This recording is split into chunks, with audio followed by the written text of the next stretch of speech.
अस्सलाम वालेकुम स्टूडेंट्स। आज हम लोग डिस्कस करेंगे काइनेमैटिक्स। फिजिक्स का चैप्टर नंबर 2 है काइनेमैटिक्स।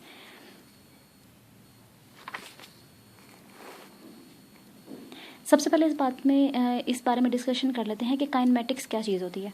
काइनेमैटिक्स कहते हैं कि जैसे बहुत जो साइंस का इल्म है वो बहुत ज़्यादा वसी है, उसको डिस्कस करने के लिए साइंटिस्ट ने उनको 3 कैटेगरीज में डिवाइड कर दिया, 4 कैटेगरीज में डिवाइड कर दिया, physics, chemistry, bio and maths. इसी तरह से अगर हम लोगों ने फिजिक्स को डिस्कस करना हो तो उसके मुख्तलिफ ब्रांचेज हैं, इलेक्ट्रॉनिक्स है, स्टैटिस्टिक्स है, क्वांटम फिजिक्स है। इसी तरह से हम लोगों ने एक ब्रांच जो है उसको हमने नाम रखा काइनेमैटिक्स। काइनेमैटिक्स कहते हैं बेसिकली हम लोगों ने इसमें डिस्कस करना है मोशंस को, लेकिन इसके लिए कंडीशन क्या है कि काइनेमैटिक्स में हमने मोशंस को तो डिस्कस करना है लेकिन without the cause of its motion, कि इसके मोशन के होने की वजह क्या है इस चीज़ को डिस्कस हमने नहीं करना। इसीलिए इसको नाम दिया है काइनेमैटिक्स का।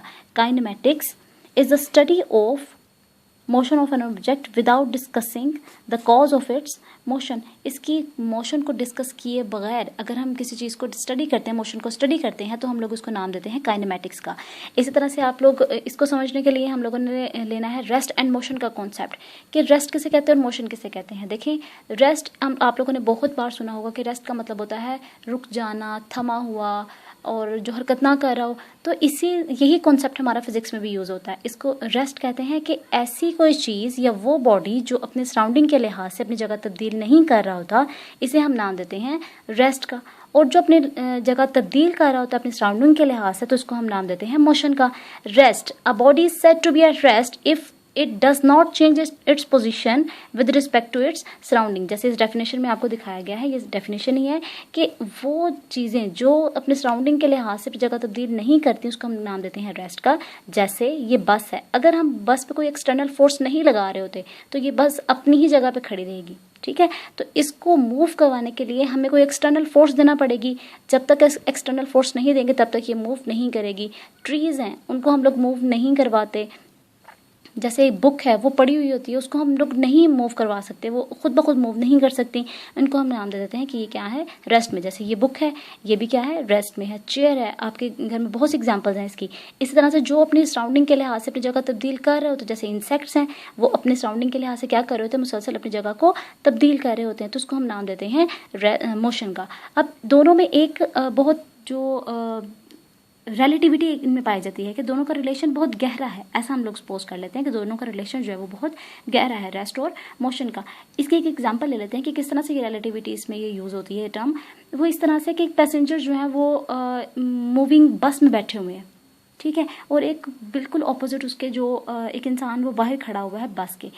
वो उसके लिहाज से जो बाहर खड़ा हुआ इंसान है उसके लिहाज से जो बस है वो क्या हो रही है, मूव कर रही है, क्योंकि वो अपने इर्द गिर्द के लिहाज से जगह जो है वो अपनी तब्दील कर रही है। लेकिन अगर हम लोग दूसरी साइड से देखते हैं, और वो साइड है जो बस के अंदर पैसेंजर्स बैठे हुए हैं, अगर वो पैसेंजर्स उन पैसेंजर्स के लिहाज से बस मूव कर रही है लेकिन वो खुद मूव नहीं कर रहे, क्यों? क्योंकि वो अपनी जगह को तब्दील नहीं कर रहे, बस अपनी जगह को तब्दील कर रही है। तो बच्चों ये चीज़ जो होती है ये रिलेटिविटी होती है। इसके बाद हमारे पास है टाइप्स ऑफ मोशन। मोशन को हमने डिस्कस करना है लेकिन उसके मुख्तलिफ टाइप्स के साथ। जैसे मैंने बताया कि साइंस का इल्म जो है वो बहुत ज़्यादा वसी होने की वजह से उसको क्या करते हैं कि हम मुख्तलिफ ब्रांचेस में डिवाइड कर देते हैं। इसी तरह से मोशन को हमने डिस्कस करना है, लेकिन मोशन कई तरह की थी। उन्होंने देखा कुछ चीज़ें जो है वो स्ट्रेट मूव कर रही होती हैं, कुछ चीज़ें स्ट्रेट मूव नहीं कर रही होती। तो इस चीज़ को उन्होंने डिस्कस करने के लिए कि हर चीज़ की क्लासिफिकेशन होनी ज़रूरी होती है।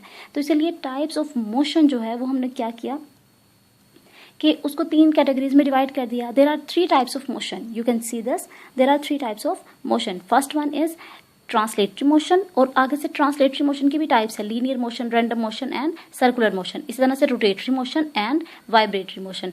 ये 3 मोशंस में सारी जितनी भी हरकतें हैं वो इसमें आ जाती है। मोशन को उर्दू में हरकत कहते हैं, और ये जितनी भी मोशंस है वो इसी के अंदर हम लोग डिस्कस करते हैं। और वाइब्रेटरी मोशन की भी आगे 2 टाइप्स हैं, to and fro, vibratory motion को भी हम लोग क्या कहते हैं, टू एंड फ्रो मोशन भी कह देते हैं। आगे पीछे की हरकत को हम जो है वो वाइब्रेटरी मोशन भी कहते हैं।